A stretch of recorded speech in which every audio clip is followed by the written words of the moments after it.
ce débat a cours dans toute la presse, dans les bistrots, à la radio, la télévision, y compris la presse officielle. Est-ce que l'opération Épervier est essentiellement un règlement de compte politique? Il ne faut pas oublier que lorsque l'opération Épervier démarre en 2005-2006, le pays est en attente de l'atteinte du point d'achèvement. Et cette attente du point d'achèvement nous met sous les ordres et sous les fourches codines des bailleurs de fonds, c'est-à-dire le FMI, la Banque mondiale, les partenaires au développement, qui exigent qu'il y ait une opération d'assainissement des finances publiques. On a vu plusieurs fois l'ambassadeur des États-Unis aller à la présidence de la République. On a vu plusieurs fois demander que les gens qui ont touché à la fortune publique soient arrêtés.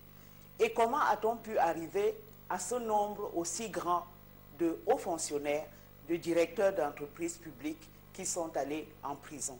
Au lendemain des attentats du 11 septembre, le FBI a commencé à enquêter sur les flux financiers qui traversent ou qui sont déposés aux États-Unis pour détecter si les activités d'Al-Qaïda n'étaient pas financées à partir des comptes en banque aux États-Unis.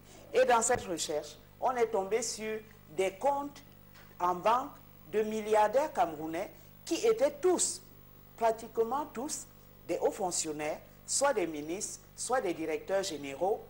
Et c'est le département d'État qui va révéler cette fameuse liste des personnes qui ont de l'argent ailleurs. Alors qu'au même moment, nous qui étions déjà sous les plans d'ajustement structurel depuis longtemps, nous étions déjà passés à l'initiative de pays pauvres très endettés et nous étions donc devant le FMI et la Banque mondiale tous les jours pour réclamer de l'argent. Comment se faisait-il qu'on réclamait de l'argent, on voulait de l'argent, alors que des Camerounais qui ne sont que des fonctionnaires étaient des milliardaires, parfois sur le compte de leurs enfants, parfois les comptes de jeunes femmes à peine trentenaires qui détenaient des comptes assez élevés en Amérique du Nord et ailleurs.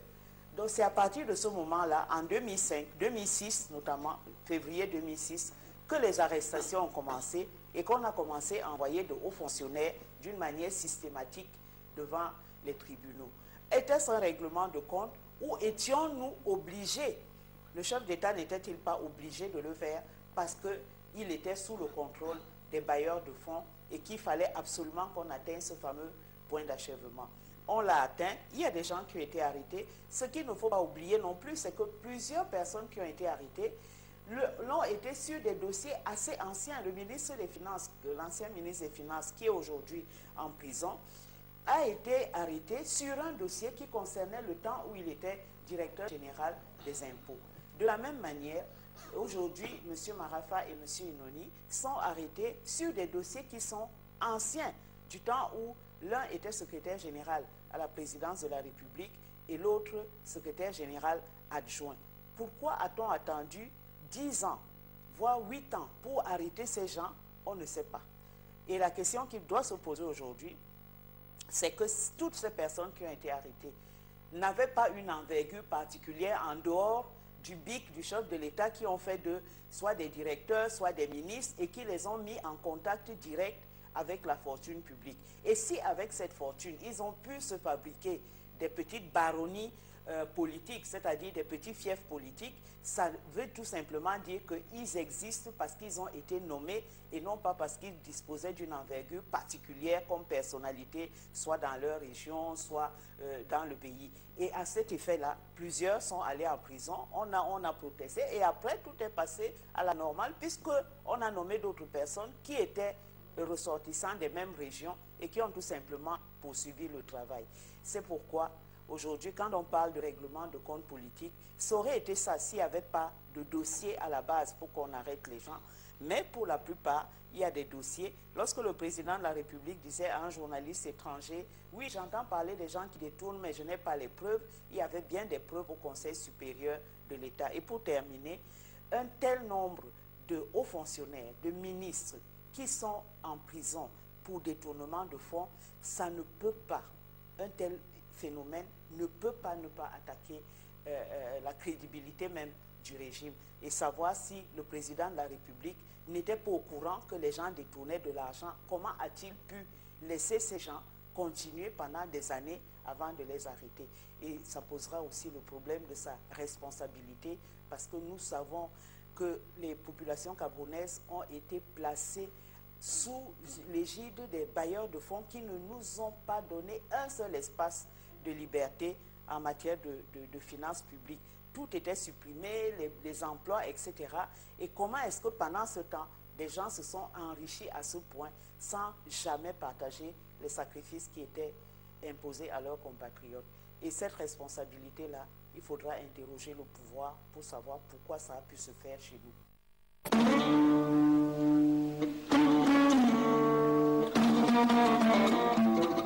Oui, vous savez, c'est tout simple. Vous êtes dans une maison, à la porte d'entrée, il y a les bailleurs de fonds qui vous attendent avec un bâton, qui disent « Personne ne sort un franc ici pour aller acheter un avion ».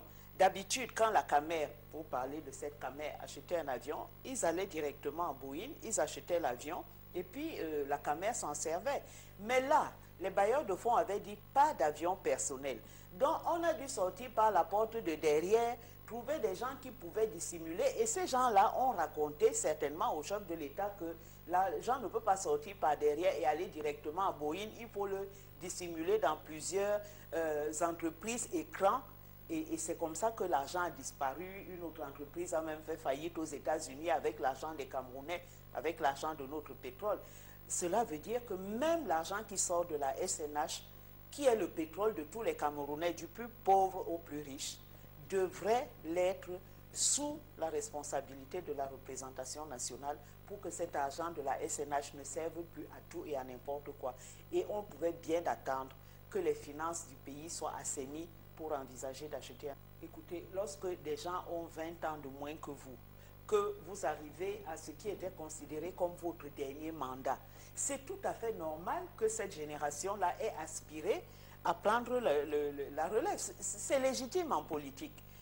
Le président de la République a à peu près l'âge de Chirac, à 1 an près, et ceux qui sont en prison, qu'on a appelé le G11, ont à peu près l'âge de Sarkozy. Donc c'était normal qu'après tant de mandats, qu'ils aspirent à prendre le pouvoir. Et ça, on ne doit pas les punir pour ça. Mais simplement, en voulant le prendre, si tant est qu'ils aient voulu le prendre, en voulant le prendre, il y avait également des dossiers sur lesquels ils n'étaient pas propres. C'est pour ça que l'opération Épervier, on ne peut pas tout à fait dire que c'est une opération politique, parce qu'elle part des dossiers qui existent au Conseil supérieur de l'État. Si ces personnes n'avaient aucun dossier, alors on dirait oui, ça c'est un règlement de compte. Mais maintenant, comme ils sont nombreux, le président peut en profiter maintenant pour régler les comptes. Mais parce qu'il y a des dossiers.